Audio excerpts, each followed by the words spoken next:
In November 1941, just outside Moscow, Russia, Red Army Junior Lieutenant Nikolai Ivushkin drove a worn-down truck and trailer with a young private named Vasily beside him. Nikolai cuts down the street sign directing Berlin and Moscow to try and deter their enemies. Suddenly, a German Panzer III tank appears over the hill and opens fire on them. Nikolai, trained as an armor officer, maneuvers the truck skillfully to avoid the tank's shots. They manage to escape uninjured and alive, though very shaken up. Later, at a headquarters in the village of Nefyadovka, Captain Mikhail Karin reports to his commander that his battalion is down to one single tank with no tank commander left. He is severely injured and is unable to lead, but his commander tells him to fight to the bitter end. Fortunately for him, Nikolai arrives at the headquarters and is immediately appointed commander of the only surviving tank. Their mission is to cover the retreat of the echelon, and the hospital as the Germans are coming to Nefyadova. Nikolai is assigned to command a damaged T-34 tank whose commander was killed, with orders to delay the Germans' advance with only the single tank and a small number of supporting infantry. The men doubt his command, as it is his first day on the front lines. He tells them that he graduated with distinction and berates them for their laziness in preparing and fixing the tank. He warns them of their whining, as he perceives it as cowardice, which will be punished if they continue. Before leaving for a strategy meeting, he orders them to start prepping the tank and load plenty of extra ammunition. The following day, German SS Standartenführer Klaus Jäger and his men watch the village behind the tree line. He believes the Russians are planning something and orders his crew to move forward. Unbeknownst to them, Nikolai and his crew lay in ambush for the platoon of German panzers commanded by Jäger. They watch silently inside the tanks, waiting for when opportunity strikes when the Germans' tanks are in range. The German platoon stops. Jäger inspects the village from afar with his binoculars, and he sees a cannon. But the cannon is made only of wood to trick the Germans, and they fall for it, as Jäger orders tanks to take it out. Then, Nikolai's T-34 shoots at the two tanks, destroying them with one shot as they are hidden underneath a haystack. They shoot at another tank. Their location is now compromised, so they move out of the haystack and hide in a barn. The German soldiers retaliate by approaching on foot, while the Russians hide and wait for the T-34 to attack again. Their T-34 takes down another German panzer while the remaining infantry takes down the foot soldiers. Their T-34 managed to destroy 6 panzers. Eventually, Jäger and his men managed to chase down the T-34.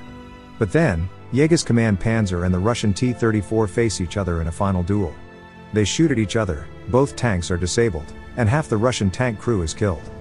In an attempt to escape, Nikolai gets out of the T-34 and pulls out the severely injured driver, Stepan Vasilyanik.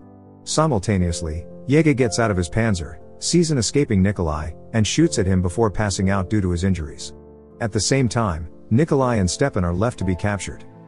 3 years later, in 1944, during the Third Reich, in the Thuringia S3 concentration camp, a train arrives at the station, and the prisoners of war come pouring out. The camp's warden welcomes the prisoners to their resort. He scolds them by saying that Germans are their master, with the help of the camp's interpreter, bilingual Russian prisoner Anya.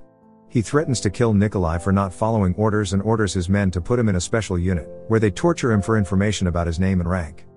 Jäger, now a Standartenführer, gains permission from Reichsführer SS Heinrich Himmler and General Heinz Guderian to recruit an experienced tank crew from Soviet POWs in a concentration camp, to act as opponents for training the 12th SS Panzer Division Hitlerjugend. Nikolai has been a prisoner for 3 years and has refused to give his name. Still, Jäger recognizes his photograph from the camp records. Jäger proposes the idea to Nikolai through the camp's interpreter, Anya. At first, Nikolai refuses but agrees after Jäger threatens to kill Anya, and he finally reveals his name and rank. The next day, Nikolai is forced to choose his crew from the other prisoners of war or POWs in the camp. Nikolai picks out 3 other tankers from the POWs, his previous driver Stepan Vasilyanik, Serafim Ionov, a loader to a crew of a T-34, and Demyan Volchik, a gunner to a crew of a T-85 that the Germans just captured. They are assigned to a captured T-34, which they must fix to prepare for a test in 1 week. At first, the Germans ordered the Soviet prisoners to clear out the rotting and burned bodies from inside the tank.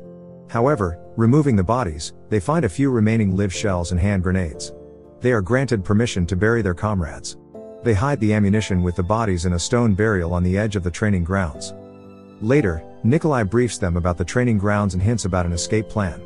He explains the plan to Stepan to convince him. The other tankers refuse to participate but eventually agree. He later gets called to meet with Jäger. That evening, Jäger tells him where the T-34 should be positioned, but Nikolai wants to place it elsewhere, where they wouldn't be expected. Jäger agrees and praises him for their stealth in their previous battle. After fixing the T-34, Nikolai and his men show their skill with the tank by driving it around an unbalanced terrain in circles. Not trusting the Soviets and intimidated by their skill, Yega orders his men to lay anti-tank mines around the entirety of the training grounds. Anya convinces Nikolai to let her escape with them, as only she has the opportunity to steal a map from Yega's office. She also gives him a mold to make a key. The next day, Yega prepares his men for the training exercise against the Russians. Before the training exercise, Nikolai and his crew retrieve the ammunition from the stone grave. The German tank set off to approach the Russian T-34. Simultaneously, Anya goes to Yega's office to steal a map that shows a safe route out of the area and gain a pass, letting her out of the camp for a day. Meanwhile, Nikolai's crew creates a smoke screen to mask their movements. Believing the T-34 is unarmed, the Germans are unprepared when the trainee's first Panther tank is disabled. This shocks all the officers watching, and they scramble to alert the Panthers. Then, a second shell is fired directly into the observation tower, killing most of the officers inside, except for Yega and Guderian, who jump out at the last second. The T-34 boldly storms through the training grounds car park while crushing many of the officers' staff cars and breaks through the main gate, avoiding the minefield. The tankers pick up Anya at a bus stop outside the camp, which shocks the women at the bus stop. With the help of Anya's stolen map, Nikolai plots a course toward Czechoslovakia and back to the Red Army's lines. In the first town they come through, Nikolai and his hungry crew stop to find some needed fuel, new clothing, and fresh food. The people and the guards are helpless as they watch them take what they need. They burn their ragged prisoner clothes as they drive out of town. As they move out of the town, enjoying their stolen goods, they suddenly encounter an anti-tank blockade boasting a towed anti-tank gun. They barely manage to escape, but, thanks to Nikolai's quick order to step in to make a sharp left, with only a deep dent in the side armor of the right side of the tank. Nikolai's crew drives the tank through the woods, avoiding the Germans and their gunshots. They cross the road again out of sight and disappear into the deep forest until they are clear. Meanwhile, Yega and Guderian receive news that the Russian escapees have escaped the blockade. Yega theorizes they are heading to the border and orders to tighten their troops on the minor roads, but believes they can still trap them and orders assistance for air support. After driving for a few hours, Stepan says that the tank will overheat soon, so Nikolai orders them to get to the mountain pass, where they will spend the night. They pull off into the woods to rest for the time being. Nikolai helps Anya out of the tank, and there is a clear connection between them as they look at each other intensely. Their crew spots a body of water nearby. They enjoy their freedom by bathing in the water while Anya prepares dinner.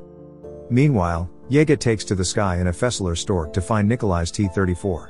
He then takes command of 4 Panthers and prepares an ambush in the small town of Klingenthal. At first, Nikolai suggests abandoning the tank and splitting up, believing they have a better chance of survival if they separate. Still, the crew insists on staying with him and is reluctant to leave their beloved tank. Before dawn, knowing that the Germans will be hunting them, Nikolai wakes up Anya and the crew and tells them they are all in danger. He tells Anya to go with them in the tank and tells her to make her way east on foot through the forests. He tells her to meet them by a meadow near Klingenthal, but she must leave at night if they are away by the next night. Nikolai and the crew say their goodbyes for now. At night, the T-34 enters the town and stumbles into the first of the 4 Panthers. Instead of trying to pierce its front armor, Volchik fires a shot under its hull that ricochets off the pavement and penetrates its underbelly. Nikolai realizes they are surrounded by the remaining 3 Panthers, including Yega. Knowing they must distract the enemies, he sends Volchik, armed only with a grenade, to disable one. Stepan crashes their T-34 through building walls before unexpectedly having a near collision with one of the other Panthers. The Russians manually turn their damaged tank and get a shot off just as the Germans are about to fire. They destroy the Panzer due to an ammo rack explosion, rattling the T-34 tank and the crew, stunning them. Meanwhile, the 2 other Panthers have arrived on the scene, and one aims at Nikolai. However, Volchik fires a shell out of the captured German tank. The 3rd Panther is disabled, but Yega quickly disposes of the captured Panther, badly wounding Volchik. Both Yega and Nikolai emerge from their tanks. Yega throws down his glove, inviting Nikolai to a duel. Nikolai asks for 5 minutes to pick up the wounded Volchik. Both tanks then move outside the town and face off over a narrow stone bridge across the river. As the tanks charge at each other, Yega fires several shots at the T-34 but fails to disable it. At the same time, Nikolai waits to fire their last shell directly through the driver's vision port. The 2 tanks fire simultaneously, badly damaging but not disabling each other. However, Yega's crew is killed, leaving him alive but badly wounded. Out of ammunition, Nikolai orders Vasilyanik to ram Yega's tank, pushing it to the edge of the bridge. Yega crawls out of his panther while Nikolai aims a stolen rifle at him. Yega shouts for Nikolai to shoot him, but Nikolai offers his foe mercy. Yega extends his hand, and the two adversaries exchange a handshake of respect. Nikolai tries to pull Yega to safety, but Yega lets go, allowing himself to fall to his death as his panther tips over the bridge and plummets into the river. With their tank's tracks disabled, the crew reunites with Anya outside the town, carrying the wounded Volchik on a makeshift stretcher. They make their way toward the Russian lines on foot. The movie ends with a dedication to the Red Army tank crews of the Great Patriotic War, all of whom earn the status of heroes for fighting against the invasion of their country. Thank you for watching. Subscribe for more videos like this to help the channel out. Have a nice day.